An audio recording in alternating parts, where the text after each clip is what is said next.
Cognitive overload is silently ruining your life, and your phone might be the biggest reason why. Stay with me until the end. I'll show you the surprisingly simple daily habit that keeps your digital space clear and boosts your mental clarity. Why this matters: your digital space is just as important as your physical space. Here's why. Your brain is sorting through information all the time. It has to decide what to focus on, what to ignore, and what to store for later. But when there is too much coming at you, it struggles to do any of those things. That's called cognitive overload. And it comes from the noise around you. And that also includes the digital clutter. Old files you forgot about, screenshots that take up half of your phone's gallery, an inbox with over 300 unopened messages. Even if you are not looking at it, your brain carries it. And that matters because if you care about living with intention and feeling clear-headed, that digital mess is in the way. It is taking up mental space you didn't even agree to give it. So what to do? Declutter your digital space to protect your focus and peace of mind. And honestly, it just takes 3 simple steps to do so. I call it the list of 3 Ps. Let me show you. Before we jump into step 1, make sure to like and subscribe. I'm sharing more content like this to help you unplug, focus better, and live with more peace of mind. One small step at a time. Step 1. Purge. We start with the first and most powerful step, the first P, which is purge, and it's the most powerful. This means you have to let go of what you don't need in your digital world. This is important for your brain because every useless file, old app, or random screenshot adds unnecessary noise to your subconsciousness. And your mind doesn't like this noise. Psychologists call this cognitive load. According to them, when your brain sees clutter, it treats it like a to-do list. Even if you are not using that file, your brain notices it and keeps it in the background. That mental energy you could be using somewhere better. So here is what you need to do.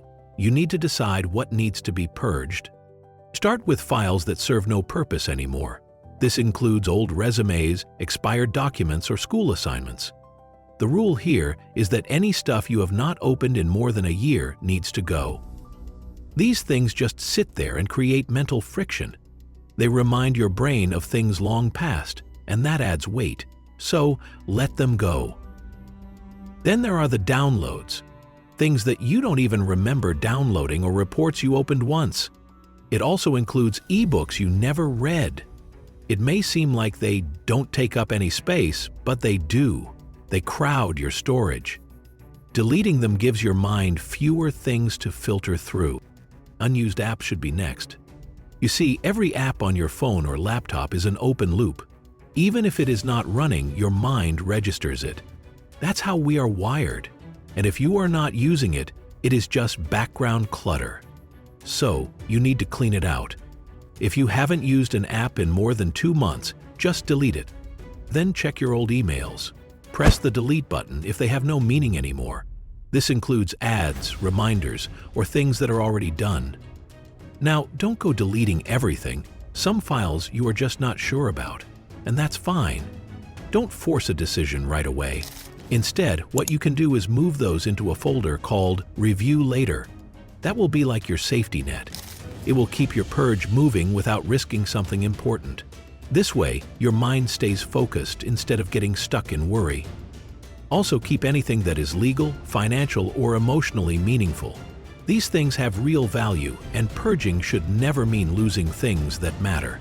You will organize them later, but don't trash them. Now that you have done the purge, we can move to the next step.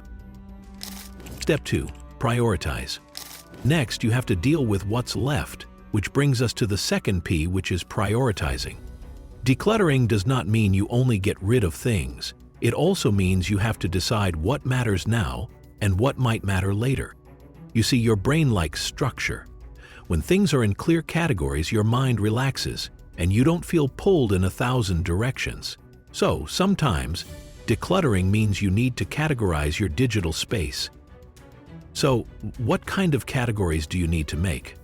First, make one for the important stuff. These are the files, emails, and apps you need regularly. It includes work documents, ID scans, passwords, school notes, calendars, or things you open at least once a week. These kinds of documents need to go in clearly labeled folders like work, personal, or daily use. You can use cloud storage to store them, and then you can access them anywhere. For example, Google Drive, Dropbox, or OneDrive. All of these work great. Next, you have to make a category of to-dos.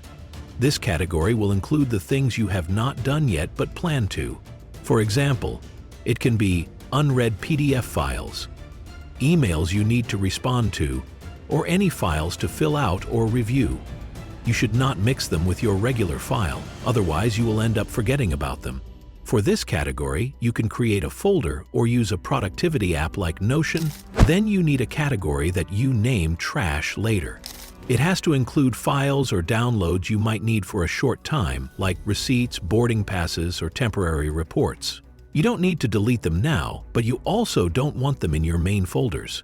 The folder you make for them should have a reminder set for every month to remind you to clear the files in it. Next, you should have an archive folder. These are things you don't use often, but you still want to keep.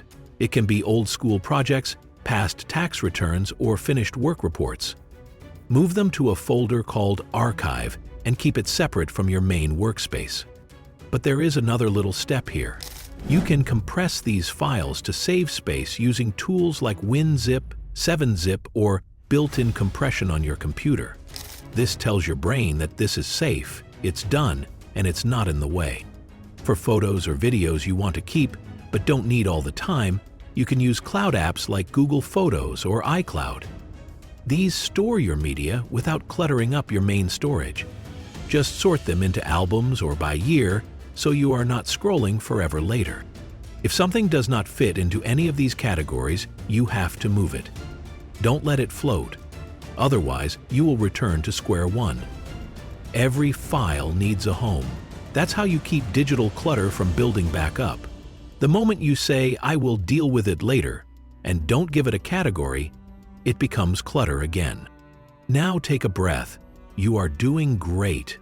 Step 3 is where it all clicks into place. Step 3. Pause. The last step is really simple, and it's my favorite. It's the third P. Pause. Every day, take a moment to delete something. That's it. One photo, one file, one random download you don't even remember saving.